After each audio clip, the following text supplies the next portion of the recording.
ከኮንዶሚኒየም ቁጠባ ጋር በተያያዘ አዲስ መረጃ ይፋ ተደረገ። በዚህ መረጃ መሰረት በ1997 እና በ2005 ለ20/80 እና ለ40/60 የቤት ባለቤት ለመሆን የተመዘገቡ ነዋሪዎች መቆጠብ የሚገባቸው የገንዘብ መጠን ይፋ ተደርጓል። በሌላ በኩል ደግሞ የነዳጅ ዋጋ በከፍተኛ ደረጃ ሊጨምር መሆኑንና የመጀመሪያው የውጭ ኩባንያ በጋዝ ችርቻሮ የኢንቨስትመንት ፈቃድ ማግኘቱ ተጠቁመዋል። ሰላም ቤተሰቦቻችን፣ መረጃዎቹን የት ሀገርና የት ከተማ ሆናችሁ እየተከታተላችሁ እንደምትገኙ በሐሳብ መስጫው ላይ ጻፉልን። አሁን ዝርዝር መረጃዎቹን አንድ በአንድ ወደ እናንተ እናደርሳለን። እስከ መጨረሻው አብራችሁን ቆዩ። በ1997 እና በ2005 ለ20/80 እና ለ40/60 የቤት ተመዝጋቢዎች ቁጠባችሁን እየቆጠባችሁ የቤት ዕድል እየጠበቃችሁ ላላችሁ በሙሉ ሊኖርባችሁ የሚገባው ወራዊ የቁጠባ መጠንን በተመለከተ አዲስ መረጃ ይፋ ተደርጓል። በዚህም እስከ ጥር 2018 ዓ.ም ማለትም ለ150 ወራት ልትቆጥቡት የሚገባው ዝቅተኛ የገንዘብ መጠን ምን ያህል መሆን እንዳለበት ነው የታወቀው። በዚህም መሰረት ለ40/60 ተመዝጋቢዎች ወራዊ ክፍያው ለባለ 3 መኝታ 2450 ብር፣ ለባለ 2 መኝታ 1550 ብር፣ ለባለ 1 መኝታ ደግሞ 1033 ብር መሆኑ ይታወሳል። በዚህ መሰረትም ለ150 ወራት የተቆጠበው የገንዘብ መጠን ደግሞ ለባለ 3 መኝታ 367500 ብር፣ ለባለ 2 መኝታ 232500 ብር፣ ለባለ 1 መኝታ ደግሞ 154950 ብር መሆኑ ታውቋል። ይህ መጠን ተመዝጋቢዎች የቤቱን 40% ቅድመ ክፍያ እንዲያሟሉ በምዝገባ ወቅት የተቀመጠው ዝቅተኛ ወራዊ ግዴታ መሆኑን የታወቀው።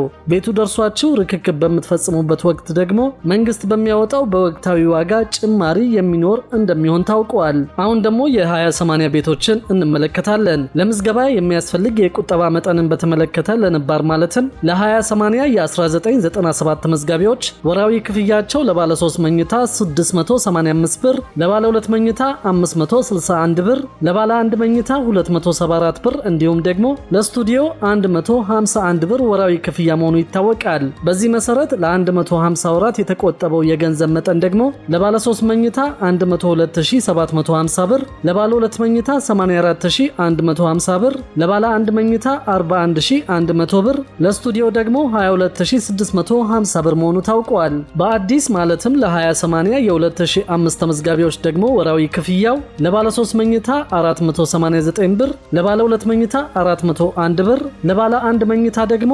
196 ብር እንደሆነ ታውቋል። በዚህ መሰረት ለ150 ወራት የተቆጠበው የገንዘብ መጠን ደግሞ ለባለ 3 መኝታ 73350 ብር፣ ለባለ 2 መኝታ 60150 ብር፣ ለባለ 1 መኝታ 29400 ብር መሆኑ ታውቋል። ይህ መጠን ተመዝጋቢዎች የቤቱን 20% ቅድመ ክፍያ እንዲያሟሉ በምዝገባ ወቅት የተቀመጠ ዝቅተኛ ወራዊ ግዴታ ነው። ቤቱ ደርሷችሁ ርክክብ በሚፈጸምበት ወቅት በወቅታዊ ዋጋ ጭማሪ እንደሚኖር ይታወቃል። ለ10/90 የተመዘገቡ የመጀመሪያ የቁጠባ መጠን 187 ብር ቢሆንም ተመዝጋቢዎች በቁጥር ትንሽ ከመሆናቸውም በላይ ለሁሉም ቤት መሰጠቱ ታውቋል። ከዚሁ ጎን ለጎን የአዲስ አበባ የቤቶች ልማትና አስተዳደር ቢሮ የከተማው አስተዳደር ለረጅም ጊዜ የቆየውን የቤት ፍላጎት ለማሟላት የተለያዩ የቤት ፕሮግራሞችን ተግባራዊ ማድረግ መቀጠሉን ያስታወቀው። እንደ ቢሮ ገለጻ በ1997 እና በ2005 የኮንዶሚኒየም ቤቶች ፕሮግራሞች ቁጠባ የጀመሩ ዜጎች በቀጣይ በሚኖሩ የግንባታ ፕሮጀክቶች አማካኝነት የመኖሪያ ቤት ለማግኘት ብቁ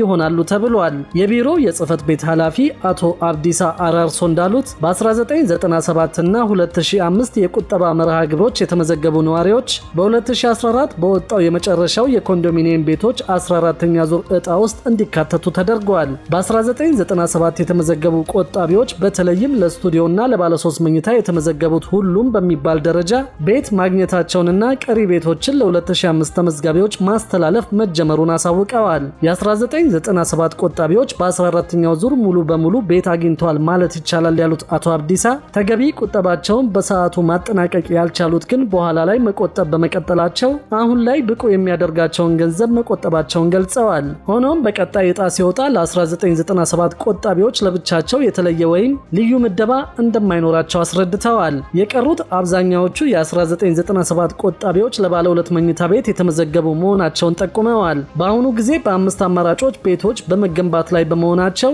የ1997 እና የ2005 ቆጣቢዎች ከሚገነቡት ቤቶች ወደፊት በሚሰጥ አቅጣጫ መሰረት ዕጣ እንዲወጣላቸው እንደሚደረግ ጠቁመዋል። አሁንም እንደተገለሉ የሚያምኑ ቆጣቢዎች ካሉ ቁጠባውን እስከቀጠሉና የፕሮግራሙን መስፈርቶች እስካሟሉ እስካላሟሉ ድረስ አሁንም ከቀጣይ የቤቶች ልማት የመጠቀም ዕድል እንዳላቸው ቢሮ አስታውቋል። በሌላ በኩል ደግሞ የነዳጅ ዋጋ በከፍተኛ ደረጃ ሊጨምር መሆኑንና የመጀመሪያው የውጭ ኩባንያ በጋዝ ችርቻሮ የኢንቨስትመንት ፈቃድ ማግኘቱ ተጠቆመ።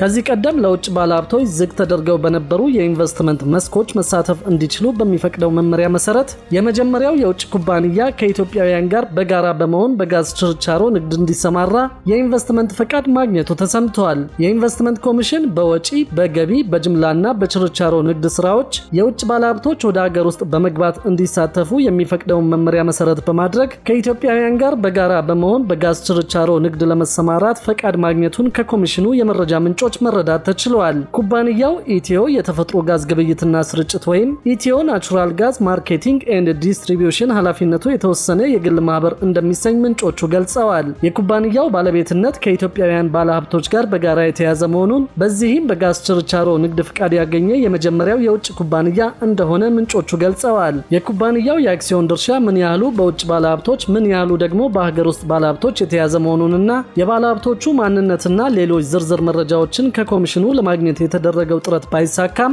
ኩባንያው ፈቃድ ማግኘቱን ከምንጮቹ ማረጋገጥ ተችሏል። ጠቅላይ ሚኒስትር አብይ አህመድ በሶማሌ ክልል ካሉብ በዓመት 111 ሚሊዮን ሊትር ማምረት የሚችል የኦጋዴን ፈሳሽ የተፈጥሮ ጋዝ ፕሮጀክት የመጀመሪያ ዙር መመረቃቸውና ሁለተኛው ዙር ፕሮጀክት መስከረም 22 ቀን 2018 ማስጀመራቸው የሚታወስ ነው። በጋዝ ችርቻሮ ንግድ ፍቃድ ያገኘው ኢትዮ የተፈጥሮ ጋዝ ግብይትና ስርጭት ኃላፊነቱ የተወሰነ የግል ማህበር ፈቃዱን ያገኘው ይህን የተፈጥሮ ጋዝ ለመሸጥ እንደሚሆን ምንጮቹ ግምታቸውን ተናግረዋል። የኢንቨስትመንት ቦርድ በተከለከሉ የወጪ ገቢ ጅምላና ችርቻሮ ንግድ ስራዎች የውጭ ባለሀብቶች ኢንቨስትመንት ተሳትፎ አፈጻጸም መመሪያ መሰረት በችርቻሮ ንግድ ለመሳተፍ ማመልከቻ የሚያቀርብ ባለሀብት የኢንቨስትመንት ፈቃድ የሚያገኘው ኢንቨስትመንቱ በአይነትና በጥሬ ገንዘብ የተከፈለ ቢያንስ 2.5 ሚሊዮን ዶላር ካፒታል ያለው ከሆነና ይህ ካፒታል ኮሚሽኑ በሚመድበው ባለሙያ እንደሚረጋገጥ ይገልጻል። በተጨማሪም በኮሚሽኑ በሚለይ የታወቀ አገራዊ ወይም ዓለም አቀፋዊ አረጋጋጅ ተቋም የተዘጋጀ ዝርዝር የስብዕናና የአቅም መግለጫ ሪፖርት ሲያቀርብ መሆኑ በመመሪያው ላይ ተመላክቷል።